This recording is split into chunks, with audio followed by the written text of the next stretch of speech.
اهلا بيكم في فيديو جديد من مطبخ امنية سلامة. ازيكم عاملين ايه؟ يا رب دايما تكونوا في احسن صحة واحسن حال. خلاص كده نوقف الفرن ونطفي الفرن خالص، مش هنيجي جنبه، ونروح بقى على البوتاجاز من فوق. هنعمل باقي التسالي، احنا مش هنقف عند نواعم العيد، لسه الترمس والحمص والحلبة والحاجات الحلوة دي كلها.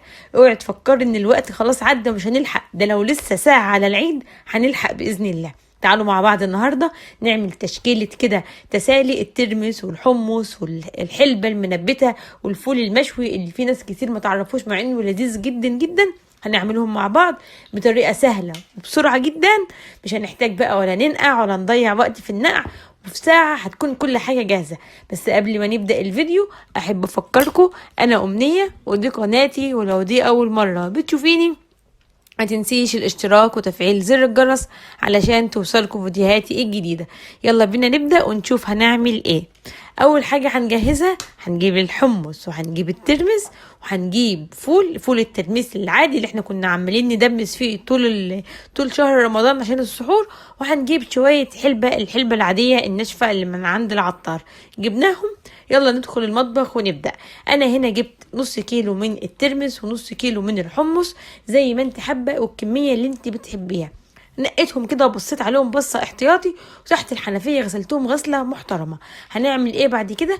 هننقع كل نوع لوحده في طبق يكون ازاز او معدن، ما ينفعش بلاستيك. ليه؟ لان هننقعهم في ميه مغليه. انا هنا نقعتهم في اطباق ازاز، هنقعهم في ميه مغليه لمده ساعه. هنبقى سايبينهم كده ساعه، مش هنيجي جنبهم. وكنت هنا غاسله الحلبه الناشفه من بالليل ونقعتها ممكن طول الليل لحد الصبح 5 ساعات زي ما انتي حابه. المهم ان احنا ننقيها او نجيبها من مكان موثوق فيه، لان الحلبة دايما بيبقى فيها الحصى الصغير ما بيكونش باين. غسلتها كويس بعد ما نقعتها طول الليل او 6 ساعات، وفي مصفى كده مفتحه، وهبدا ان انا افرد فيها الحلبه بتاعتي المنقوعه علشان تنبت. هغطيها كده بمناديل او بفوطه مبلوله تكون قطن، ومن وقت للتاني هنسمها كده بشويه ميه علشان تبدا تطلع البراعم بتاعتها وتبقى الحلبه منبته. هسيبها كده على جنب، ولو الجو حر ممكن تدخليها التلاجة، وكمان التلاجة بتخليها تنبت اسرع. جبت بعد ساعه من نقع الحمص والترمس في الميه المغليه، شطفتهم وحطيتهم في حله، وطبعا على كل واحده مقدار كبير من الميه، وهولع عليهم. هسيبهم لحد ما يغلوا، يعني ربع ساعه يفضلوا يغلوا كده بالكتير ربع ساعه. وبعد كده هغطي عليهم، مش هرفع الغطا خالص وهطفي، وهسيبهم مده ما تقلش عن 4 ساعات من غير ما نفتح عليهم الغطا. انا عايزاهم يكملوا السوا بتاعهم على سخونيه الميه. كنت جايبه هنا حوالي ربع كيلو من فول التدميس العادي، غسلته وصفيته، وفي مقلاية سخنة من غير اي حاجة هنزل بالفول، اديله كده لسوعة وتحميرة من كل الجوانب على نار وسط، وايدي فيه علشان ما يتحرقش. ده اللون بتاعه اللي احنا عاوزينه. هكون مجهزة جنبي علبة فيها مية وملح، ونزود الملح شوية لان ده هيكون الحدق بتاع الفول خلاص اخد اللون الشوي الجميل ده، وهو سخن كده ونقوم حاطينه على الميه وينزل يعمل تش بقى وعمايل فظيعه.